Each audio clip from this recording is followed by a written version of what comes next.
नमस्कार मित्रों, मेरे प्यारे छात्र छात्राओं। आज मैं एक नए चैप्टर का वीडियो अपलोड कर रहा हूं। पहले तो 2 फिजिक्स का डाल चुका हूं, अब मैथमेटिक्स का पहला बहुपद चैप्टर का चालू कर रहा हूं। बहुपद में हमें बहुपद के बारे में जानने के लिए सबसे पहले उसकी कुछ थ्योरी को जानना जरूरी होगा, उसके परिभाषाओं को जानना होगा। हम बहुपद किसे कहते हैं, बहुपद के शून्य कैसे निकालेंगे, बहुपद के शून्यकों का योग कैसे निकालेंगे, शून्यकों का गुना कैसे निकालेंगे, उसके बाद बहुपद कहते किसको हैं, ये सभी के बारे में हम जानेंगे। तो उसमें हम सबसे पहले पोलिनोमियल बहुपद के बारे में इंट्रोडक्शन हम बताएं कि बहुपद के शून्यक कैसे निकालते हैं, ये जानेंगे। किसी भी बहुपद के शून्यकों का योग तथा गुना के बारे में हम जानेंगे। बहुपद के गुणांकों के बारे में भी जानेंगे कि किसे हम गुणांक कहते हैं। परिभाषा के आधार पर अगर देखा जाए तो चर के x के एक ऐसा फलन होगा, यानी कहने का अर्थ है चर जो होता है वह मान, चर का मान हर जगह बदलते रहता है। उसके आधार पर अगर हम px polynomial of x a0 a1x a2x dot dot an के x के पावर n, यहाँ पे एक हम बहुपद के बारे में बताए हैं। यहाँ पे कभी भी an 0 के बराबर नहीं होगा। x का घात और ऋणात्मक पूर्णांक हो तो बहुपद कहलाता है। कभी भी बहुपद जो होगा किसी भी माइनस में नहीं होगा, न ही और ऋणात्मक होना चाहिए। ऋणात्मक में अगर होगा तो वह बहुपद नहीं होगा। इसलिए x कहा जाए तो धनात्मक में होगा तो हम उसको बहुपद कह सकते हैं। इसको हम बांटे दिए हैं एक पदी बहुपद, जिसमें एक पद है इसे हम एक पदी बहुपद कहेंगे। द्विपदी बहुपद जिसमें जिसका शून्यक 2 निकलेगा उसका द्विपदी बहुपद कहते हैं।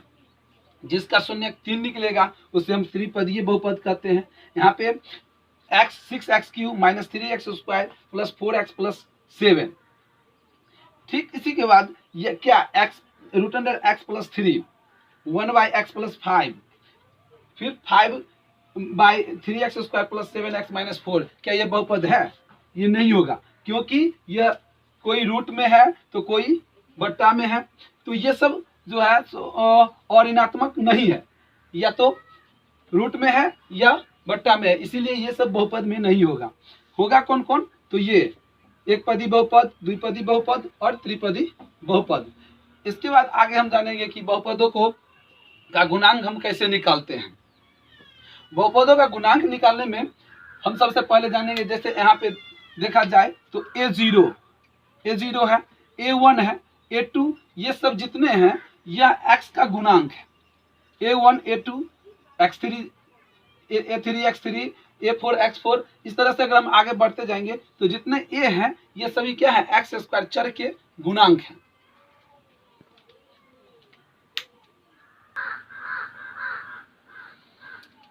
जैसा कि हम बता रहे थे कि बहुपद का गुणांक में सबसे पहले हम कोएफिशिएंट ऑफ पॉलिनोमियल, यहाँ पे हम एक उदाहरण दिए हैं 5x² + 3x² - 7x + 3।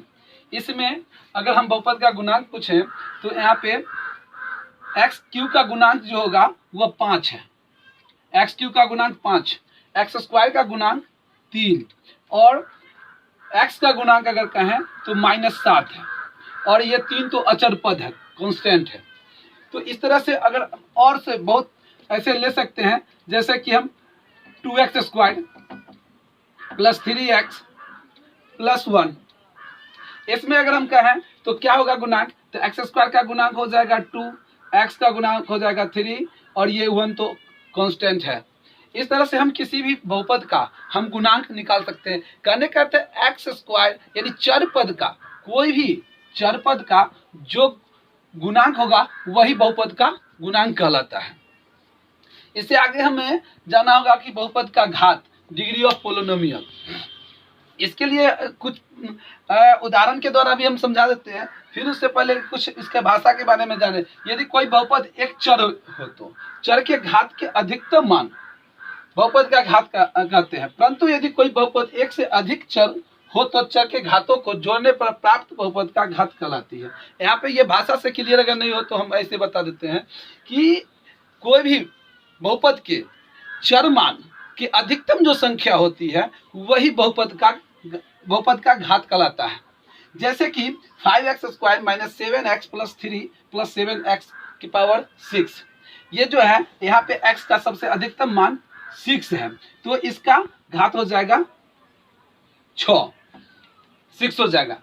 लेकिन ठीक यहाँ से आगे जो बताया है कि यदि कोई बहुपद एक से अधिक चर हो, यानी कहने का अर्थ है कि एक बहुपद में सिर्फ एक चर नहीं हो, x के अलावा छोड़ के y और z भी हो, तो उसमें वैसे बहुपद में हमने देखना होगा कि अधिकतम चर किस पद का है। अब यहाँ पे x, y और z है, 5x² plus 5x² y 5 z 4 plus 4x y z के power 4 plus 7x power 7 minus 2। यहाँ पे हमें देखना होगा कि x का पावर 7 यहाँ पे है, यहाँ पे 1 है और यहाँ पे 2 है, तो 7 2 9 और 9 2 कितना होगा 11, यानी x के पावर 11 हो गया। तो सबसे बड़ा घात यही x का हो जाएगा, तो इसका घात कितना हो जाएगा 11। इस तरह से हम बहुपद के घात को हम निकाल सकते हैं। अब आगे है कि बहुपदों को हम किस तरह से वर्गीकृत किए हैं, एक पदी बहुपद, द्विपदी बहुपद और त्रिपदी बहुपद, इसके बारे में भी हम बता देते हैं। ठीक, इसका परिभाषा भी हम देंगे और इसका उदाहरण भी और इसका व्यापक रूप भी हम बता रहे हैं।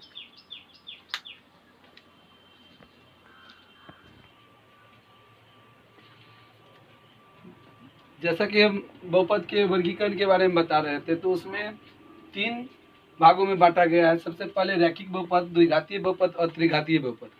रैखिक बहुपद कहते किसे हैं? वैसा बहुपद जिसका घात 1 होता है उसे हम रैखिक बहुपद कहते हैं। जैसे अगर हम देखें तो सबसे पहले x² x प्लस 5, इसमें कितने घात हैं? x के कितने घात हैं? 1, तो इसको हम एक बहुपद कहेंगे, एक रैखिक बहुपद कहेंगे। इसी तरह से x प्लस √5 या x माइनस √3 आदि जितने होंगे जिसका घात 1 होगा उसको हम रैखिक बहुपद कहते हैं। रैखिक बहुपद का व्यापक रूप भी होता है। रैखिक बहुपद का व्यापक रूप होता है ax प्लस c। कहने का अर्थ है कि x का गुणज तो होगा, साथ साथ एक कांस्टेंट होगा, तो ax प्लस c यह रैखिक बहुपद हो गया। ठीक उसी तरह से द्विघाती बहुपद, जिस बहुपद का घात 2 होगा उसे हम द्विघाती बहुपद कहते हैं। जैसे कि देख लिए, उदाहरण से क्लियर हो जाएगा। जैसे x² प्लस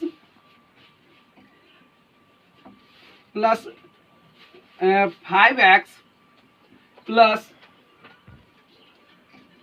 6, इसमें x का कितना घात है? 2, तो इसको हम द्विघाती बहुपद कहेंगे। क्या? क्योंकि इसका जो शून्यक निकलेगा वो 2 शून्यक निकलेगा। यहाँ पे घात कितना होता था? 1, यहाँ पे घात कितना है? अधिकतम घात 2 है, इसीलिए इसे द्विघातीय बहुपद कहेंगे। इसका जो व्यापक रूप होता है, ये पूछता भी है द्विघातीय बहुपद का व्यापक रूप, और एक घातीय का भी व्यापक रूप पूछता है। द्विघातीय बहुपद का व्यापक रूप जो होता है वो होता है ax² plus bx plus c। a जहाँ होता है x² का गुणांक, b होता है x का गुणांक, और c जो होता है वह कांस्टेंट होता है। यहाँ पे कभी भी इसका जो द्विघाती बहुपद का जो शून्यक निकलेगा उसका x का 2 मान होगा, क्योंकि घात ही 2 है तो इसका मान भी 2 हो सकता है। यहाँ पे घात एक पदीय में घात 1 है, इसका मान 1 ही होगा। आगे हम त्रिघातीय बहुपद के बारे में भी बता देते हैं।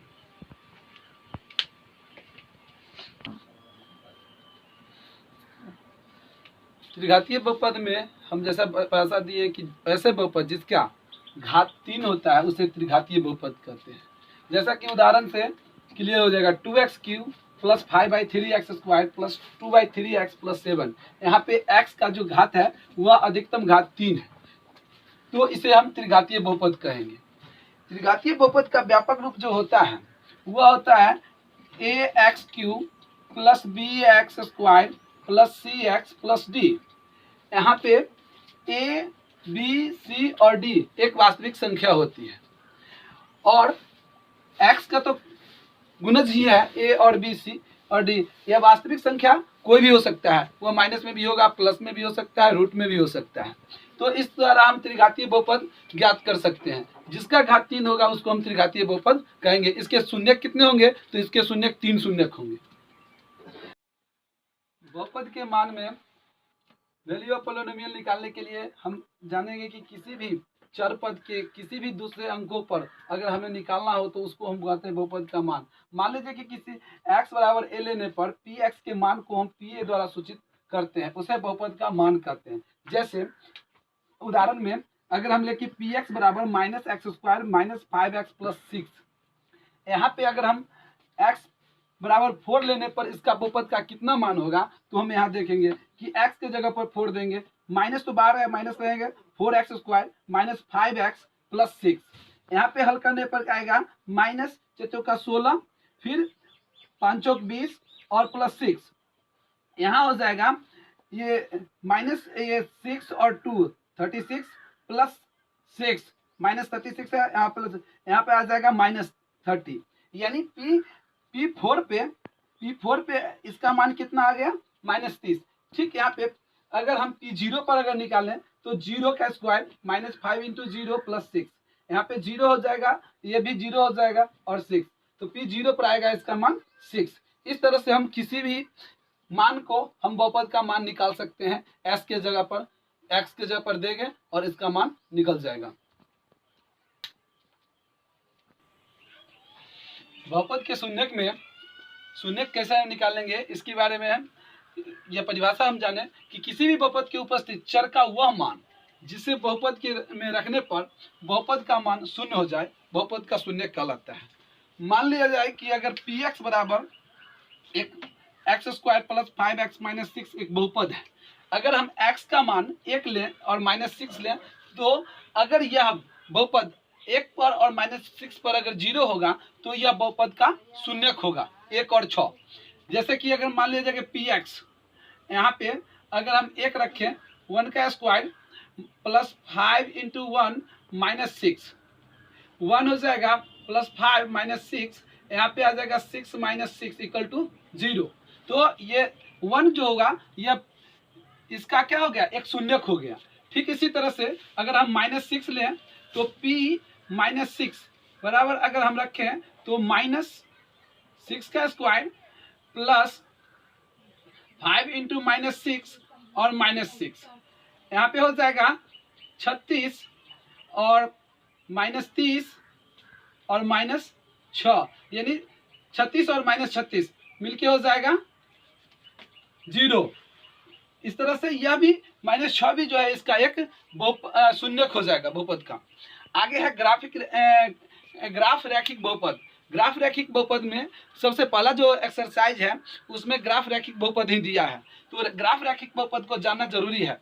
यहाँ पे जानना है कि एक्स अक्ष के जितने बिंदुओं पर अगर काटती है उतना शून्यक होता है। अगर यहाँ पे देखा जाए कि फर्स्ट इमेज में तो एक्स अक्ष पर एक बार यहाँ पे काटता है और एक बार यहाँ पे, इसका 2 शून्यक होगा। ठीक, यहाँ पे एक्स एक्सिस पर एक बिंदु पर काटता है तो इस ग्राफ का कितने शून्यक होंगे? 1 शून्यक होंगे। ठीक इसी तरह से तीसरे इमेज में अगर हम देखें तो यहाँ पे भी सीधे या ओरिजिन से क्रॉस कर जाता है, तो ओरिजिन से क्रॉस करेगा तो यहाँ पे भी 1 ही शून्यक होगा, क्योंकि यह सीधे सीधी x और y के सभी एक बिंदु पर क्रॉस करती है। इस तरह से इसमें हम कहेंगे कि 1 शून्यक, यहाँ पे 2 शून्यक होगा, ये 1 शून्यक होगा क्योंकि x एक्सिस पर एक बिंदु पर काटता है। ठीक, यहाँ पे x एक्सिस पर दो बिंदुओं पर काटता है तो यहाँ पे 2 शून्यक होगा। कितने बोलो? जैसा कि ग्राफ रैखिक बहुपद में बता रहे थे कि अगर x एक्सिस पर जितने बिंदुओं पर काटेगी उतना शून्यक होगा। ठीक, ऐसा अगर ग्राफ रहे जब x डैश और y के बीच अगर कोई भी ग्राफ फॉर्मूला खींचा गया है। तो यहाँ पे अगर x का शून्यक अगर पूछा जाए तो इसका शून्यक 1 होगा, क्योंकि x के एक बिंदुओं पर ही यह काटती है, इसलिए इसका एक शून्यक होगा। ठीक, यहाँ पे ये ऐसा अगर परवलय हो तो यहाँ पे x एक्सिस पर एक भी बिंदुओं पर नहीं काटा गया है, इसीलिए यहाँ पे जो हो जाएगा यह कोई भी शून्यक नहीं होगा, क्योंकि x को काटा ही नहीं गया है। जब तक x के कोई भी बिंदु पर नहीं कटेगा उसका शून्यक नहीं होगा। ठीक, वहाँ पे ये ऐसा जब परवलय रहेगा तो x एक्सिस के दाईं ओर है तो यहाँ पे भी एक शून्यक होगा, क्योंकि x एक्सिस के एक ही बिंदु पर काटा गया है। यह ग्राफ विधि से ये तो बहुपद का हल हो गया। इसमें महत्वपूर्ण कुछ बिंदुएं हैं जो हम नोट के माध्यम से लिख भी दिए हैं कि द्विघात बहुपद का आकार परवलयाकार होता है। यदि बहुपद में एक्स स्क्वायर का गुणांक धनात्मक हो तो परवलय ऊपर की ओर खुला हुआ रहता है। अगर एक्स स्क्वायर का गुणांक अगर कोई भी हो, जैसे कि +2 हो या 4 हो, 6 कुछ भी हो, तो यह ऊपर की ओर खुला हुआ रहेगा। यदि एक्स स्क्वायर का गुणांक ऋणात्मक हो तो परवलय नीचे की ओर खुला हुआ रहता है। और रैखिक बहुपद का आलेख एक सीधी सरल रेखा होती है, यानी रैखिक बहुपद अगर है तो उसका जो रेखा होगा वह एक सरल रेखा होगा। इस द्वारा ग्राफ विधि से जो 2.1 एक्सरसाइज है पहला एनसीईआरटी का वह बन जाएगा। इससे एक्स एक्सिस पर जितने बिंदुओं पर काटेगा उतना शून्यक होगा। इससे आगे है शून्यकों का योग और शून्यकों का गुणनफल। जैसा कि ग्राफ विधि से बहुपद का हल करना था वो तो हो गया। अब है बहुपदों का शून्यक के संबंध, शून्यक और गुणनफल में। तो हम किसी भी बहुपद के शून्यकों और गुणांकों के बीच संबंध के बारे में अगर जाने तो उससे पहले हमें सूत्र जानना जरूरी होगा कि अगर px हम जानते हैं कि द्विघात ax² + bx + c, अगर इसका कोई दो शून्यक हो, मान लेते हैं कि अल्फा और बीटा अगर होगा दो शून्यक, तो हम शून्यकों का योगफल जो निकालते हैं उसका फॉर्मूला होता है -x का गुणांक, x का गुणांक बटे x² का गुणांक। तो दो शून्यक होगा तो अल्फा होगा और एक बीटा, अल्फा प्लस बीटा बराबर माइनस तो होगा ही, और x का गुणांक क्या हो जाएगा -b, और x² का गुणांक क्या हो जाएगा a। तो अल्फा प्लस बीटा बराबर हम -b/a जो हो गया, यह एक फार्मूला होता है जिसको हम शून्यकों का योग कहते हैं। फिर शून्यकों का गुणनफल, शून्यकों का गुणनफल में स्थिरांक पद यानी अचर पद जो होते हैं सो और बटे x² का गुणांक। यहाँ पे गुणनफल है तो अल्फा इंटू बीटा, और स्थिरांक पद जो होगा वह c हो जाएगा और x² का गुणांक a। इससे आ गया कि अगर शून्यकों का गुणनफल निकालना हो तो अल्फा इंटू बीटा बराबर c/a। इस पर ही हमें 2.2 का जो सवाल है उसमें शून्यकों का योग और शून्यकों का गुणनफल बनाना है, इसी फार्मूला पे बनेगा, ये दोनों फार्मूला पे। फिर आगे है यदि किसी द्विघात बहुपद के दो शून्यक अल्फा और बीटा हो तो द्विघात बहुपद अगर निकालना हो, किसी के द्विघात बहुपद निकालना है तो हमें px बराबर x² minus alpha plus beta into x plus alpha into beta, इससे हम द्विघात बहुपद भी निकाल सकते हैं। इसी पर बहुत से सवाल हैं जो हमें दिया रहेगा कि अल्फा बराबर इतना दिया हुआ है और बीटा बराबर इतना दिया है, तो इसके शून्यकों का योगफल कैसे निकालेंगे, इसे 2.2 में एक्सरसाइज में दिया हुआ है। द्विघातीय बहुपद के जो सूत्र हो गए, उसके बाद है त्रिघातीय बहुपद। त्रिघातीय बहुपद में हम जानते हैं कि 3 मूल होंगे, अल्फा बीटा और गामा। तो इसके लिए भी फॉर्मूला है alpha plus beta plus gamma बराबर -b/a होता है, और alpha into beta into gamma बराबर -d/a, और alpha into beta plus beta into gamma plus gamma into alpha बराबर c/a। अगर कहे कि तीनों मूलों का योग निकालना है तो -b/a निकालना है। अगर तीनों मूल का गुणनफल पूछेगा तो -d/a से निकालना है। अगर दो को जोड़ के अगर कहेगा तो c/a से निकालना है, क्योंकि बुक में जो दिया हुआ रहता है वह भाषा में रहेगा कि शून्यकों का योग, त्रिघातीय शून्यकों का योग, त्रिघातीय बहुपद के शून्यकों का गुणनफल। तो हमें यह समझना होगा कि योग पूछेगा तो प्लस वाला और गुना होगा, अगर गुणनफल पूछेगा तो गुना वाला से हम सूत्र निकाल लेंगे। इसके बाद आता है कि अगर त्रिघातीय बहुपद निकालना हो तो इसके लिए फॉर्मूला है px बराबर x³ minus alpha plus beta plus gamma into x² plus alpha into beta plus beta into gamma plus gamma into alpha into x, फिर minus alpha into beta into gamma. इससे हम त्रिघातीय बहुपद निकाल सकते हैं, ये फॉर्मूला हो गया। अब फार्मूला की बात तो खत्म है। अब यहाँ पे है एक्सरसाइज 2.2 और 2.3, इसमें भी है, लेकिन 2.2 की बात करें तो उसमें दो क्वेश्चन है। एक है कि शून्यक निकालना है और एक दिया हुआ है शून्यक और उससे बहुपद निकालना है। जो सबसे पहले एनसीईआरटी के पहला क्वेश्चन है x² - 2x + 8। इसको हल करने के लिए हमें कुछ नहीं करना है, सिर्फ गुणनखंड विधि से हम इसे हल कर लेंगे और दो शून्यक निकाल देंगे। अगर गुणनखंड हमें आता होगा तो गुणनखंड के लिए क्या करते हैं कि इसका शून्यक निकालने के लिए हमें 8 है तो 8 को ऐसा करना है कि घट के 2x हो जाए और गुना करके 8, तो 4 दूनी 8 और 4 में से 2 गया तो 2। x² - 4 - 2 × x - 8, x² - 4x + 2x - 8। यहाँ पे अगर हम इसको x कॉमन ले लेंगे तो x - 4 + 2 कॉमन लेंगे तो x - 4, एक आ गया x - 4 और एक आ गया x + 2। इस दोनों का अगर हम शून्यक निकालें तो x - 4 = 0, x = 4, एक शून्यक क्या गया ये, और एक शून्यक हो गया x + 2 = 0, तो x बराबर आ जाएगा -2। तो इस तरह से दो शून्यक हो गए, एक 4 हो गया और एक -2 हो गया, तो इसके दो शून्यक हो गए। ठीक इसी तरह से इसमें और सवाल है, जैसा कि t² - 15 है, इसका भी हम कैसे निकालेंगे। ये तो ये 3 पद में था, ये 2 पद में है, इसको हम कैसे निकालेंगे। इसको अगर हम मिटा दें तो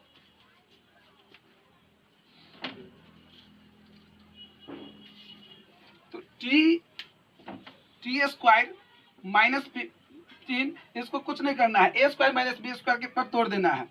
t² - 15 को हम ऐसे स्क्वायर बनेंगे, रूट के अंदर अगर हम रख दें तो किसी कोई भी स्क्वायर से रूट हट जाएगा और ये हमें सूत्र पे बैठ जाएगा।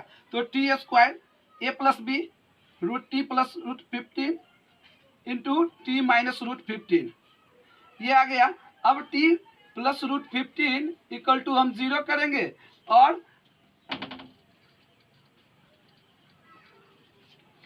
t बराबर निकल गया -√15 और एक करेंगे t - √15 = 0, तो t बराबर आ जाएगा √15। इस तरह से हम एक्सरसाइज 2.2 का पहला जो है वो सभी बन जाएगा। उसी का दूसरा क्वेश्चन जो है ये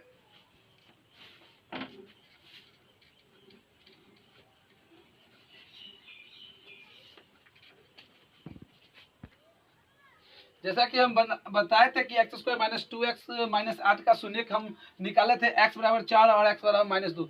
इसमें कहता है कि इसे हम जांच करके भी देखें कि मेरा शून्यक जो निकला है वह सही है या नहीं। इसके लिए हमें जांच करने के लिए अगर x = 4 को हम अल्फा माने और x = -2 को हम बीटा माने तो हमें अल्फा + बीटा बराबर हम जानते हैं कि -b/a होता है। अल्फा अगर हम 4 रखेंगे और बीटा अगर -2 रखेंगे तो प्लस और माइनस यहाँ पे 2 और माइनस और b के जगह पर अगर हम 2 दें माइनस और -2, ठीक, और यहाँ पे a के जगह पर 1 रखेंगे तो क्या हो जाएगा 4 - 2 = 2, तो 4 में से 2 गया बराबर 2। यह हो गया शून्यकों के योग के जांच हो गई। ठीक इसी तरह से अगर शून्यकों का गुणनफल की जांच करें तो अल्फा × बीटा बराबर होता है c/a। तो यहाँ पे अगर हम अल्फा का मान 4 रखें और बीटा का मान -2 और c के जगह पर अगर -8 और a के जगह पर 1, तो 4 दूनी 8 -8 = -8। इस तरह से मेरा निकला हुआ दोनों तरफ मान बराबर है, इसीलिए मेरा शून्यक निकला हुआ सही है। ठीक इसी एक्सरसाइज में है कि 1/4 और -1 दिया हुआ है, यह शून्यकों का योग और शून्यकों का गुणनफल दिया हुआ है। इसको हम कैसे बनाएंगे तो देखिए, अल्फा + बीटा बराबर अगर हम माने 1/4 है तो हम जानते हैं कि अल्फा + बीटा बराबर क्या होता है -b/a बराबर 1/4 हो गया। ठीक, यहाँ पे अल्फा × बीटा बराबर दे दिया है -1, जहाँ पे हम जानते हैं कि अल्फा × बीटा बराबर c/a होता है। यहाँ पे -1 है लेकिन a यहाँ पे नहीं दिया गया है और a यहाँ पे 4 दिया है, तो हम इसको क्या करेंगे ऊपर नीचे 4 से गुना कर देंगे, क्योंकि हमें a बराबर होना चाहिए दोनों में। तो ए यहाँ पे आ गया कि ए बराबर आ गया 4, बी बराबर आ गया -1 और सी बराबर हो गया -1। अब इससे हम द्विघात बहुपद अगर निकालें तो ax² प्लस bx प्लस सी, ए हो जाएगा 4x² माइनस bx और सी हो जाएगा -1। इस तरह से हम किसी भी बहुपद का अगर शून्यकों का योग और शून्यकों का गुणनफल भी अगर दिया रहेगा तो आप भी निकाल सकते हैं। अगर गुणनखंड दिया हुआ है उससे अगर शून्यक निकालना है तो भी निकाल सकते हैं। यह एक्सरसाइज 2.2 और बन जाएगा। और आगे जो कोई भी कठिनाई होगी उसे हमें कमेंट बॉक्स में लिखें और अत्यधिक से अत्यधिक वीडियो को पूरा देखें और समझें।